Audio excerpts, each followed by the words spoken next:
Hello, future self. Future self. Future self.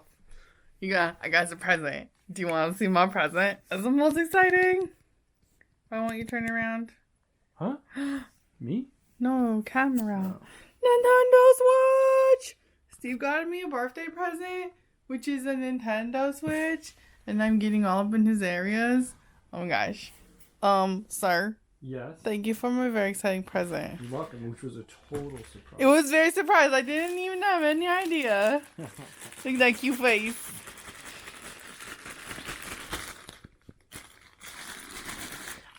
It's gonna get putted on the internet. And then I'm gonna be able to play Mario Kart with all my Switch friends. And there's a princess game that I want to play, or at least I think it's a princess game. I don't know. It's one of them really pretty poetry games that I really want to play. And you can put on the TVs, so then we can do more ridiculous. Steve and I have 2 TVs in the living room right now games, where I can play on that TV while I lay down over there with a kitten, and then Steve can play on this TV while he sits over here, and look, there it's a pooches. Yeah, the cuties. Okay, so today I got a question on the YouTubes. And it was on the video Modifying Memories from February 10th, 2019. And the question was from Mara Brennan. And this human asked me, I've been thinking about this video since I watched it last month, because it felt like I had a question for you, but I wasn't sure what. I think I've clarified that now, however. Do you think when you annotate Amnesia Diaries, you're engaging in autoethnography? And I said, I have no idea. I will need to do some research for an answer. I will put it in the March 13th video, because that is today. Today is the March 13th. So, I did not really understand what autoethnography was. I've heard of ethnography before. So I went into the Wikipedias. And, okay, so I'm just going to read some of this. I'm going to show you some of the things that it led me to, and then I'll talk a little bit about whether I think that I'm doing this. Autoethnography is a form of qualitative research in which in which the author uses self-reflection and writing to explore anecdotal and personal experience and connect this autobiographical story to wider cultural, political, social meanings and understandings. It's used in a bunch of fields, literature, education, anthropology, social work, on and on and on and on. So at first when I read this, the use of self-reflection and writing to explore anecdotal and personal experience. Yes, totally doing that. And connect this autobiographical story to wider cultural, political, social meaning, and understandings.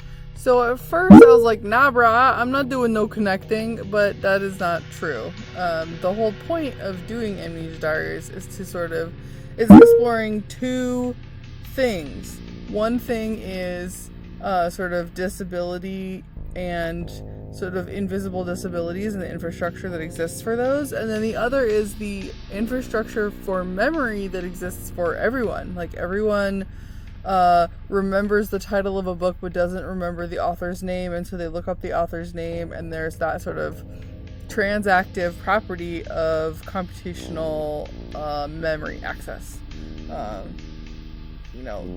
The memories that we store in our devices, whether that's in our personal devices or on the internet, is a form of transactive memory. You can store memories in other people and things like that. Actually this Amnesia Diaries is a form of autoethnography. Now, the reading this led me to reading about this contributor, Caroline Ellis. And Caroline Ellis was like one of the early people who contributed to the field of autoethnography. She has some notable concepts here in her Wikipedia. Autoethnography, obviously, research, writing, story, and method that connect the autobiographical and personal to the cultural and political. So this is a form of like changing scale from a small scale to a big scale, and I am really interested in scale changes, especially like in my operating system designs and like how scale changes bring us functionality. But the word in her notable concepts I most identified with was meta-ethnography. Autoethnographic accounts of autoethnography that include revising original representations and considering responses, updating experiences, asking questions, and altering frames, thus turning narrative snapshots into texts in motion. And I think I need to do some more research about this, but this meta autoethnography seems to better encapsulate what the experience of doing the annotations is. So maybe the annotations are themselves autoethnographic, and they're on an autoethnographic document.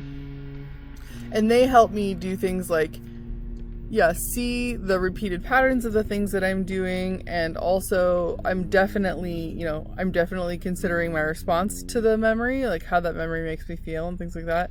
And I'm updating my experience of that by adding a response to a memory, and hopefully in the future adding responses to create the sort of layered updating of experience. So that led me to a book I've read before that I wanted to include in this memory, which page 1. So this is, why can't I see it? Method Meets Arts, art-based research practice. So that's what I consider my my work to be to be a form of, is art-based research practice. And let's see. The reason that the meta autoethnography stuff brought this up was this quote that this book includes by Picasso, was that I have never made a painting as a work of art. It is all research. And then down here, I'm just going to read this section right here. First, visual imagery does not represent a window onto the world, but rather, I started in the wrong place. This section, the power of the image and its role in society cannot be underestimated. According to a popular expression, a picture is worth 1,000 words. This saying opens up two of the most paramount issues social researchers consider as they use visual arts in their knowledge-building practices. Now, let's just take a break here and say, I don't know if I'm a social researcher or not. Probably that's a good definition of me. Maybe speculative social researcher, social speculative researcher, something like that. And I definitely focus mainly on technology. Why are you doing that?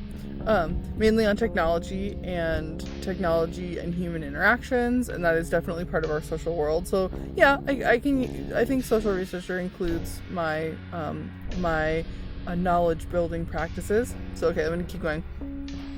First, visual imagery does not represent a window onto the world, but rather a created perspective. In photography, for example, photographs are popularly thought to capture and record some aspect of the social world, neglecting the vantage point of the photographer, the lens through which they look, and the context in which the photograph is viewed. In this sense, visual art production can be likened to journaling, not a fact not lost on artists. Cubist painter Pablo Picasso noted that painting is just another way of keeping a diary.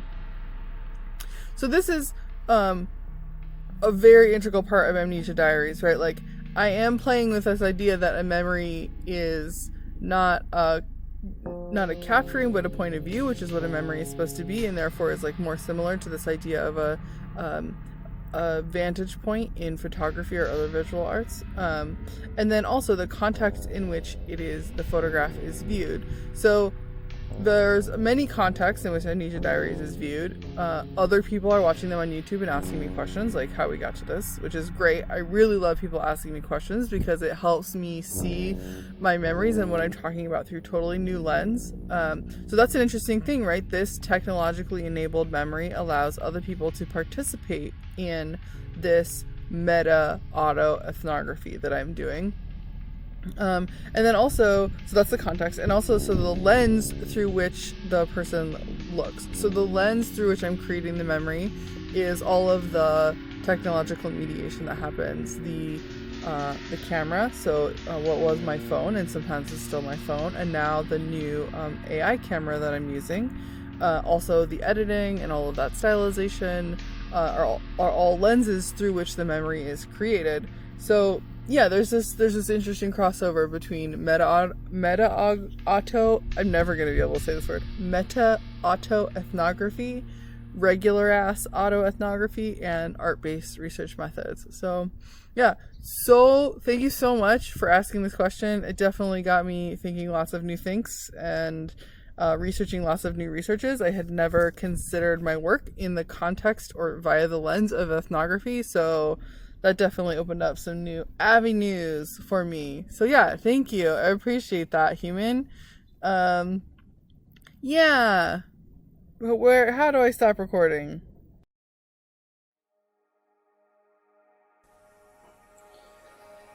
Hi, future self. I tried out 4K there for a minute, and I decided it's too much fucking bother. Despite the fact that I have a very good computer, I cannot get it to edit directly in 4K, which, makes sense. And doing the proxy process is really annoying because it makes the whole process of editing slower.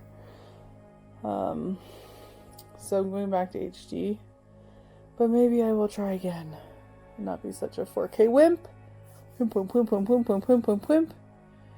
I think I just need a better workflow. That's what I need. You know what? Do I try again, or do I give up forever? I try again. Alright, let's switch. And we're back.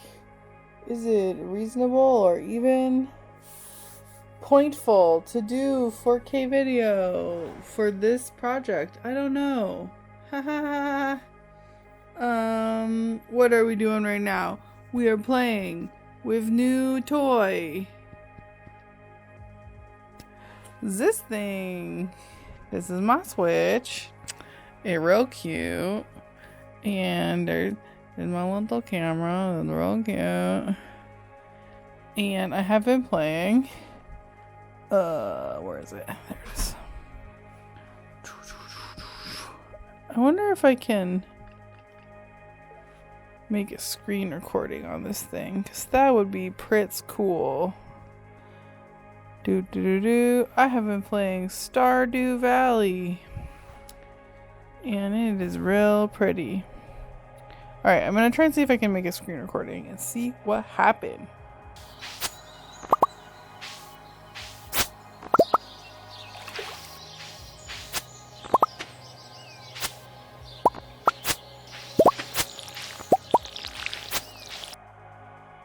So yeah, 30-second chunks of a game that I'm loving playing. There's something really great about the Switch and the sort of the energetic threshold over which you have to jump in order to play a video game. Yeah. I'm enjoying it. And then the battery died, and I charged it, and I swept the whole house, and I cried because the house is not now has been swept twice since Leia died, and that means that there are not enormous tufts of gray gato hair everywhere, despite the fact that we have 2 other animals. Neither of them are as, I want to say old, but actually Lola is older, but neither of them sheds as much or is as sick. So the house is vastly cleaner. But that also kind of makes me sad. Yeah. I think everything is just going to remind me of her for a while and make me sad for a while. And you know what? That's okay. It's okay to just be sad for a while. and play video games.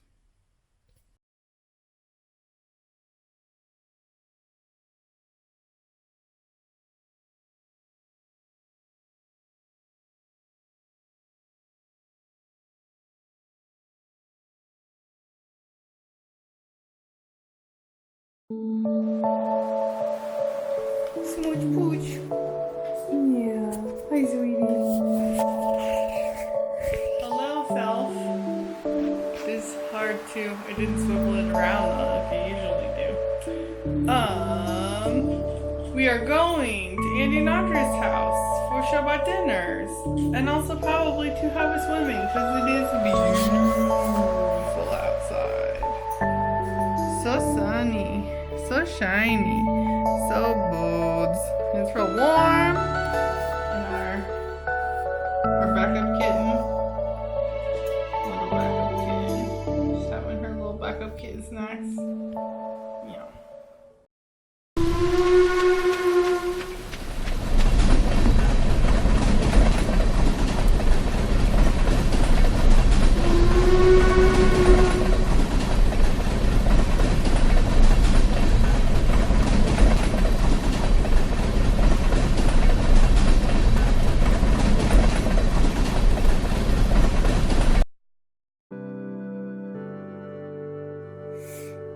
Hey, future self. Sorry I didn't talk to you yesterday. I just didn't have no moods for doing a thing. About to take Callie out on a run. But Steve and I got in this big fight yesterday because I got super anxious about leaving the house. And this happens a lot. It's like the boundary between one activity and another is this sort of like weird nowhere land that makes all my anxieties do all the anxiety things. So I'm trying to notice like when that happens. Like yesterday, we were going down to dinner, Shabbat dinner at Andy and Andre's house to go see the babies. So cute, so many babies. And I noticed that like waiting to leave wasn't when I got anxious, it was like right before we left. And yeah, I'm not sure like why exactly, but there's some like it's like in the moment of transition between one thing and another that is causing me to be super anxious, which I don't think I thought about before. So I'm just trying to notice it and deal with it. And look, there's Dogo. Why won't you turn around? Oh, he's a Dogo. Oh, I can't. It's very important to get a Dogo shots. Ooh, and there's butts. It's very important to get Steve butts. Look at that wiggle dance.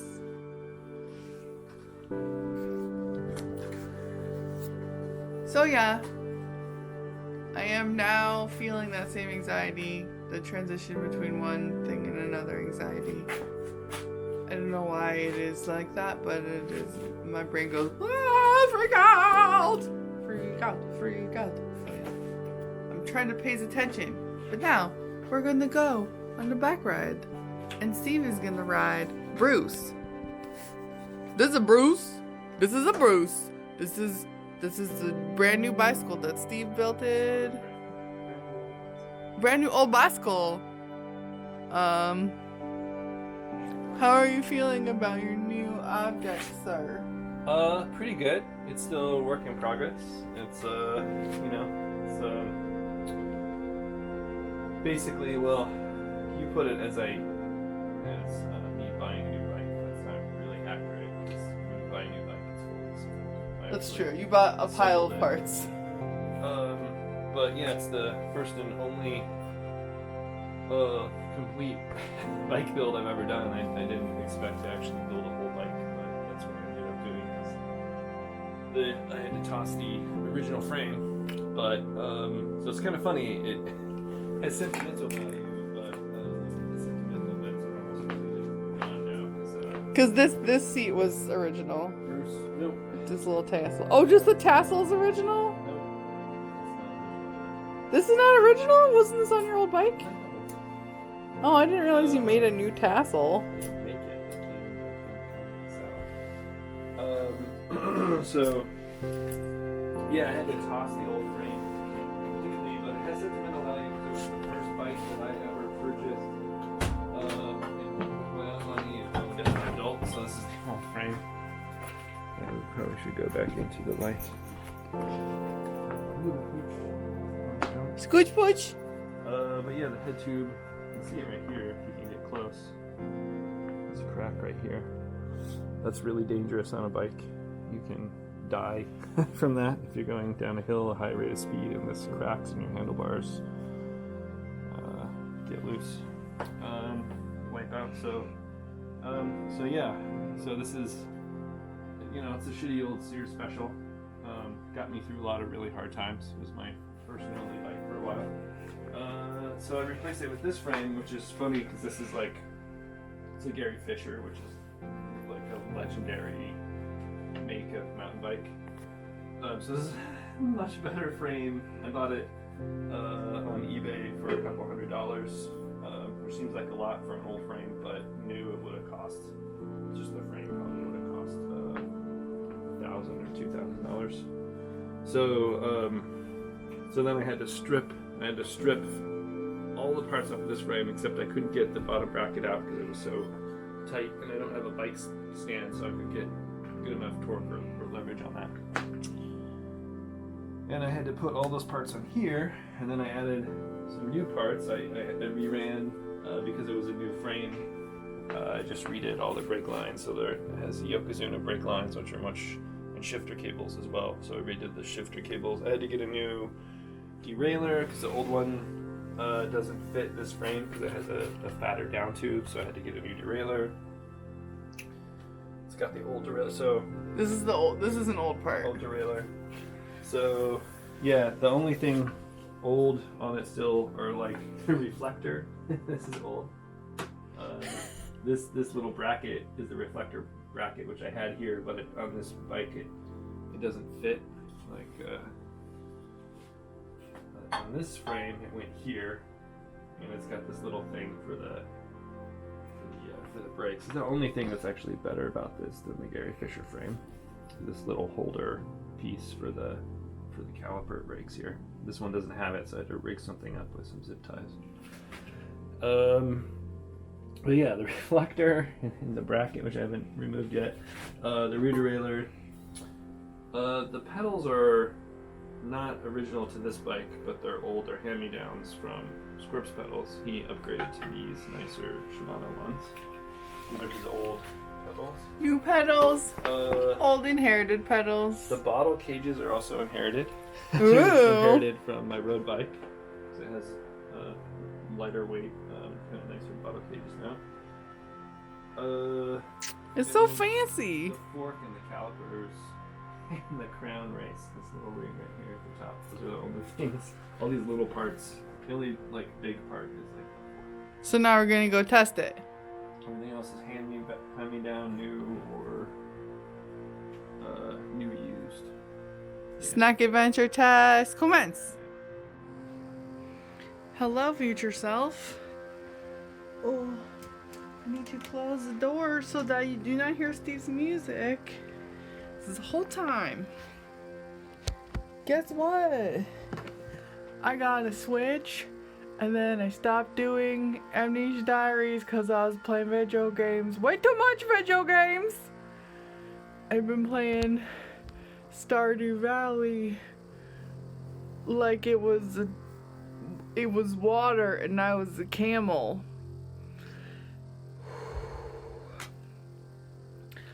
I have been addicted to a video game once in my life, so I'm going to try avoid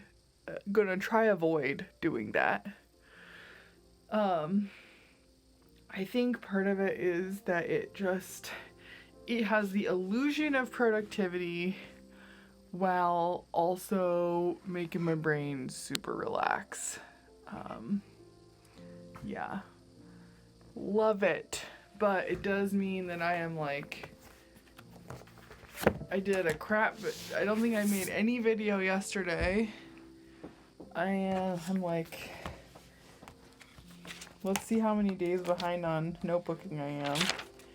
I've been so good for almost a year at doing this, and then I get a video game console from my own personal self, and then all of a sudden, all of my values go out the window, and all I want to do is play video games! Also, to be fair, I did go on a bike ride today, and go outside, and read a newspaper, and go to a coffee shop. I did many things that were not playing a video game, but none of them were doing Amnesia Diaries. So, I feel conflicted. Welcome to M Feels Conflicted with them past and future self. Cause, you know, I've talked about this before, but Amnesia Diaries is a lot of thing for present human. And while present human likes that past human self did all of that, and future self wants past self to do that, I am currently my past self, so whoa. Sometimes you just have to skip days and do all the video games. I haven't done my book since March 14th, and it is currently a different day from that. I don't even know what, oh no, I don't even know what day it is. It is March 16th. I discovered it. Good job, brain. So I only really skipped one day. I've skipped one day before. Why am I freaking out? There's no need. No need to be freaking out, self. You're fine. You skipped one day to play way too many video games, and you're gonna not do that every day forever. But some days it's okay to just be a lump. And also, yesterday we saw babies, so that was a lot of not playing a video game. So there. Yeah. Okay, now to work on this. Bye, future self. This is a very exciting Senegalese recipe that Steve made. This is fonio, which is what, like you just said it's grown in the sand, and it's a grain, and it has to get threshed. In sandy regions, yeah, it has to be threshed against a hard surface, I guess, to get the sand out. But, and it smells very nutty, and it has eggplants and serranos. Okay, here we go. It does kind of smell like peanuts. Yeah. When I was reading all kinds of articles about it, apparently the Dogon people, in their mythology, the universe expanded out of a fonio seed, which is the smallest thing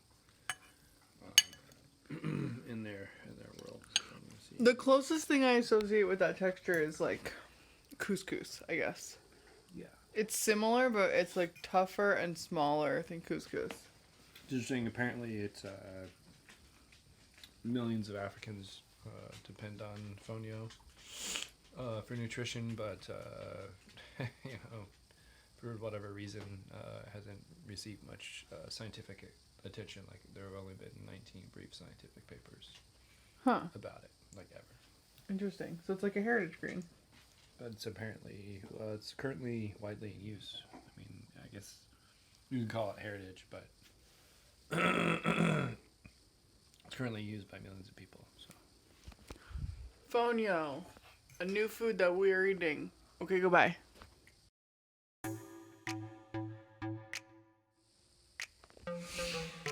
Hi, future self. My fancy camera is upstairs, and I am too lazy to go get it. We took this one on a 3-mile run, something like that, little short run. Get the doggy blood moving. Get them paws moving. Yeah. Them paws. Them doggy paws.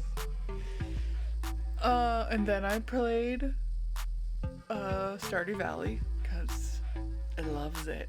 I loves it so much. I want to play all of it and win every single tree of all the things. I already picked out the person I would like to be my marriage human, and I just have to work very hard to get this human to marriage me. So, anyways, while I am not playing video games, I am down here organizing all of my recycled t-shirt material. This is from scrap, so it's actually a piece of fabric, but all of the rest of these are old t-shirts of mine and Steve's. collected over 1 billion years. So the plan is to cut them all into strips like this, 2-inch wide strips, and then sort of make pallets out of them and sew them into a few outfits. I finished one of these, or not finished, I still need to put ribbing on it, but I got the main body of the garment done earlier, a few weeks ago, and I just got interested in doing it again with different colors and stuff. So that is what we are going to do. I have a bit of here it is, of t-shirt-ish material. It has the same multi-dimensional or multi-directional stretch, but it's patterned, so I might put that with some of the grays and blacks. I don't know what I is doing, but some of these patterned ones might come in too. So let's see what this one looks like. Come on, self. So yeah, I guess I'll walk upstairs and get my fancy camera so that I can shoot a time lapse. Alright, Boobo Tuber, so we chopped up all of that stuff into strips, all these strips. So now I have this palette, gray, 2 colors of gray, they're very similar. Two colors of gray that are very similar, 1 patterned gray, 2 colors of yellow that are not similar at all, and then 1 color of pink and 1 color of patterned pink and black, or it might be, I don't know what it is, it's a color. Those are then all being sewed end to end and spun essentially onto this bobbin. Bobbin! A bobbin made out of a jam jar. Once they're all spooled up tomorrow or maybe the next year, I don't know, eventually I will take this gray ribbing that is from an old sweatshirt and I will spin the bobbin by sewing it onto this all the way up in a big tube and hopefully eventually make it cool outfits. I have done this one other time, so it should, it should come out pretty good, but all of them are experiments, so you never know what will happen. The last time I spun the bobbin, or I sewed the bobbin onto itself, and this time I'm sewing it onto a foundational object, the ribbing. So I'll have to figure out sort of the gradient and everything. But yeah, I think in the world will be pretty cool. Bye, future self. I'm gonna go make dinners now.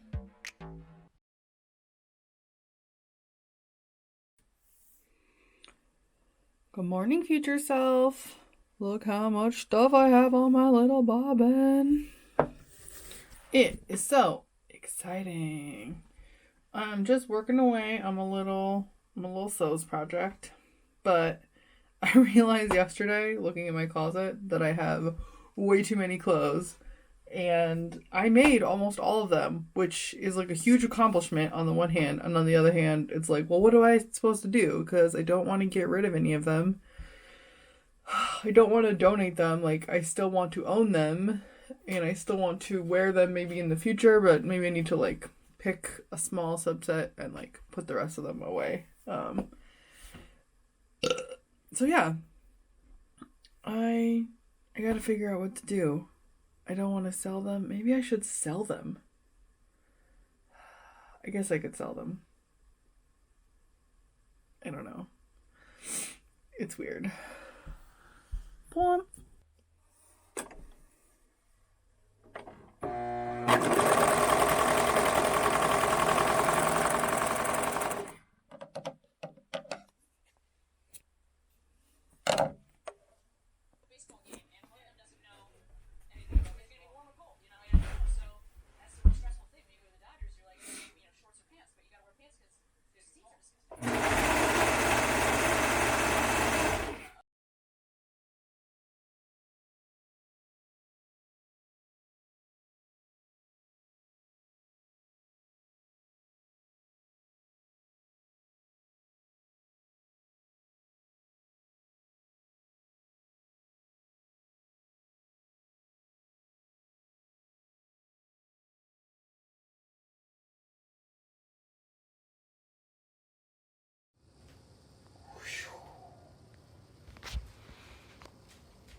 I may have gotten up at 7 o'clock in the morning and played video games, but I also sewed and cleaned and made chocolate cookies, and I'm now gonna go write Patreon posts.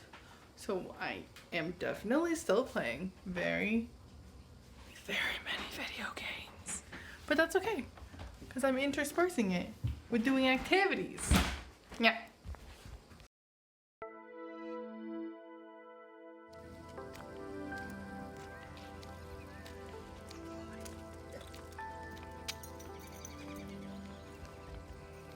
Hi, future self. Look, I got all dressed up to go to the conference. So excited about it.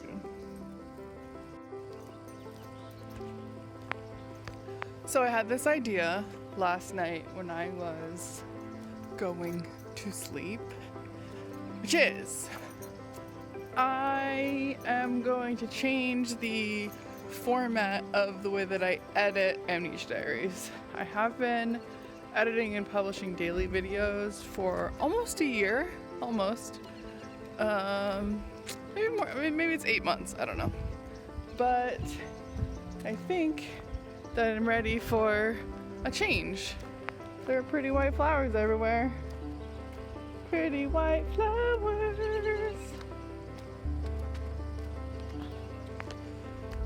I, as we both know, get habituated to things. So I think I'm gonna try weekly videos with multiple days conglomerated into one video. I have tried like a few days into a video before and that did not go well, so no. Where'd my dog go? What are you doing, Slowpoke? World's slowest dogs. They went fine. The few days in a video thing went okay, but it's not my favorite way. So yeah, I think we will try weekly mush video edits. I'll still be shooting every day. And I know, future self, I apologize in advance. Let me switch cane hands. That this will mean that there will probably be some rejiggering with how the video to notebook sort of machine learning section goes, so I apologize, but if you want this project to continue long term, you're gonna have to just be okay with me continually changing up both the notebook format and the video format, because I'm also changing up the notebook format somewhat to make it more enticing. And this will probably happen more than once. We'll probably have to re-enticefulness this project over time. But the point was never to make daily videos. The point was to experiment with, play with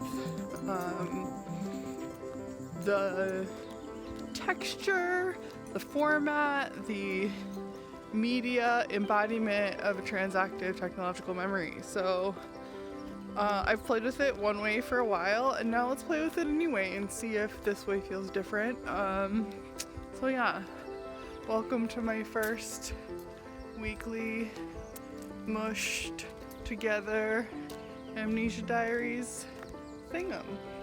I lost the dog again. Oh no, there she is. There's our prettiest pooches. Yeah. Hi, sweetos. Hi. Oh, yes. Oh, yes. Scratchins. Scratchins is the best one.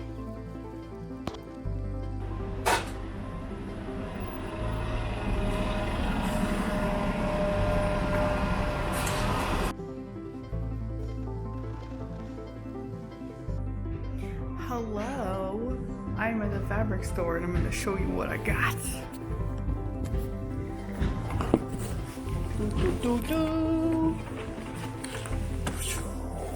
New rotary blade cutter.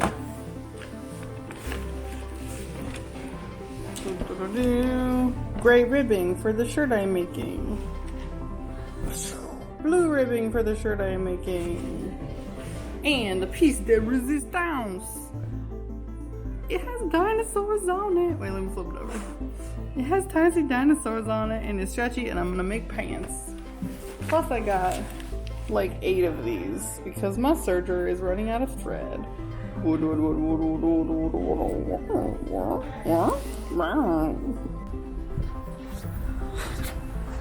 Okay, no one is listening, so I can talk to myself. I am trying to learn how to operate the camera without looking at it, holding it straight down, facing behind me or in front of me, but mostly just to hold it away from standard camera operating position, which is basically here, but facing the other direction. So, practice.